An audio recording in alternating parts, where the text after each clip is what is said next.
मनुष्य को बराबरी का अधिकार होना चाहिए, एक दूसरे के साथ भाईचारा होना चाहिए, प्यार होना चाहिए, मोहब्बत होना चाहिए। लेकिन क्या ये भाषा अमित शाह जी समझते हैं? क्या ये भाषा मोदी जी समझते हैं? क्या ये भाषा आरएसएस और भारतीय जनता पार्टी समझती है? निश्चित रूप से नहीं समझती है, क्योंकि इन्होंने तो हमेशा ये नफरत करने का काम किया है। इन्होंने तो लोगों को कटिंग किया है, लोगों को कैसे एक दूसरे से काट के अलग करना है। और आज उन्होंने सदन में जिस बाबा साहेब भीमराव अंबेडकर का मखौल उड़ाया है, उनको ये समझना होगा कि बाबा साहेब भीमराव अंबेडकर सिर्फ नाम नहीं है, फैशन नहीं है, ये पूरा देश है। बाबा साहेब भीमराव अंबेडकर के लिखे गए संविधान के आधार पर ही चलता है। आज अगर सदन में जब वो जा रहे हैं, वो शपथ भी अगर ग्रहण कर रहे हैं, तो उसी संविधान को हाथ में लेकर के शपथ ग्रहण कर रहे हैं और कसम खा रहे हैं उसी संविधान की। और इस तरीके से उसी सदन के अंदर संविधान रचयिता का मजाक उड़ाना, मखौल उड़ाना, ये दिखाता है कि अमित शाह या भारतीय जनता पार्टी के लोग कितने कुंठित व्यक्तित्व के लोग हैं, कितने घृणित मानसिकता के व्यक्ति हैं। इनके लिए एक ही बात कह सकते हैं हम लोग, जो बार बार कहते हैं, हिंदुत्व की बात करते हैं, प्रभु की बात करते हैं, तो प्रभु और हिंदुत्व की बात करने वाले लोग, आपको ये समझना चाहिए कि बाबा साहेब भीमराव एक फैशन बन चुका है।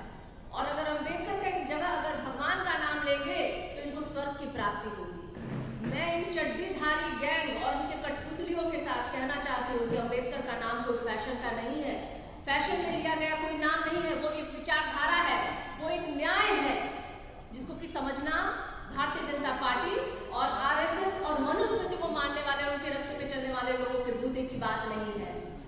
अमित शाह अगर तड़पार हुए तो उसी संविधान की देन है, क्योंकि संविधान जो है ना, धर्म ग्रंथों के आधार पर ही लिखा गया है। बाबा साहेब भीमराव अंबेडकर ने समानता के लिए लिखा संविधान, ताकि देश में हर एक व्यक्ति को, हर एक व्यक्ति के साथ न्याय हो सके, उसे बराबरी का अधिकार मिले, चाहे वो महिला हो, चाहे वो पुरुष हो, चाहे वो किसी भी धर्म और किसी भी जाति से आता हो। हमारे धर्म ग्रंथ क्या सिखाते हैं अमित शाह जी? अमित शाह जी को पता नहीं होगा कि हमारे धर्म ग्रंथ, चाहे जितने भी महाभारत, रामायण और गीता है, उसमें क्या लिखा गया है कि मनुष्य को बराबरी का अधिकार होना चाहिए, एक दूसरे के साथ भाईचारा होना चाहिए, प्यार होना चाहिए, मोहब्बत होना चाहिए। लेकिन क्या ये भाषा अमित शाह जी समझते हैं? क्या ये भाषा मोदी जी समझते हैं? क्या ये भाषा आरएसएस और भारतीय जनता पार्टी समझती है? निश्चित रूप से नहीं समझती है, क्योंकि इन्होंने तो हमेशा ये नफरत करने का काम किया है। इन्होंने तो लोगों को कटिंग किया है, लोगों को कैसे एक दूसरे से काट के अलग करना है। और आज उन्होंने सदन में जिस बाबा साहेब भीमराव अंबेडकर का मखौल उड़ाया है, उनको ये समझना होगा कि बाबा साहेब भीमराव अंबेडकर सिर्फ नाम नहीं है, फैशन नहीं है, ये पूरा देश है। बाबा साहेब भीमराव अंबेडकर के लिखे गए संविधान के आधार पर ही चलता है। आज अगर सदन में जब वो जा रहे हैं, वो शपथ भी अगर ग्रहण कर रहे हैं, तो उसी संविधान को हाथ में लेकर के शपथ ग्रहण कर रहे हैं और कसम खा रहे हैं उसी संविधान की।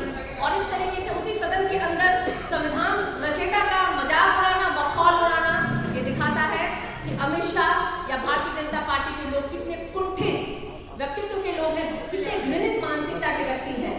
इनके लिए एक ही बात कह सकते हैं हम लोग, जो बार बार कहते हैं, हिंदुत्व की बात करते हैं, प्रभु की बात करते हैं, तो प्रभु और हिंदुत्व की बात करने वाले लोग, आपको ये समझना चाहिए कि बाबा साहेब भीमराव अंबेडकर प्रभु के भेजे हुए दूत थे, जिन्होंने संविधान को लिखा।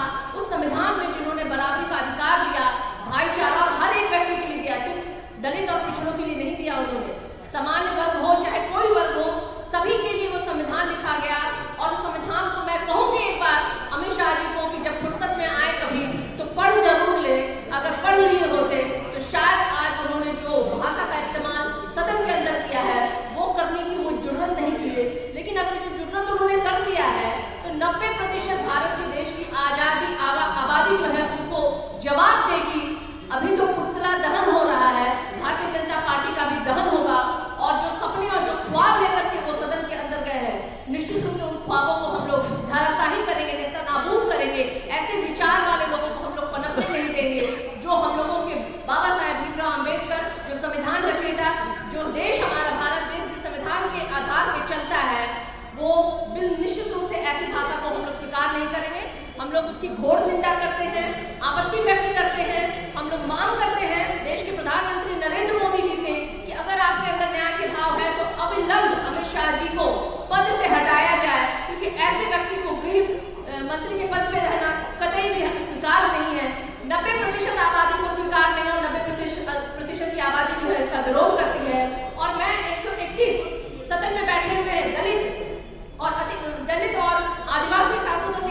पूछना चाहती हूँ कि ऐसे अपमानित बयान के बाद वो क्यों चुप है? क्या उनके जबड़े सूख गए हैं? क्या उन्होंने अपनी जीभ काट की गुलामी उन्हें सौंप दी है भारतीय जनता पार्टी को? अगर उन्होंने सौंप दी तो मैं उनके अंदर वो याद दिलाना चाहती हूँ कि अगर वो सदन में बैठे हैं तो इसी संविधान की बदौलत वहां बैठे हैं। तो कम से कम आज जब बाबा साहेब भीमराव अम्बेडकर का इतना मखौल उड़ाया जा रहा है तो कम से कम आप जगिए, अपने अंदर की जमीन को जगाइए, अन्यथा आपकी स्थिति पुनः वही हो जाएगी जो सालों पहले थी।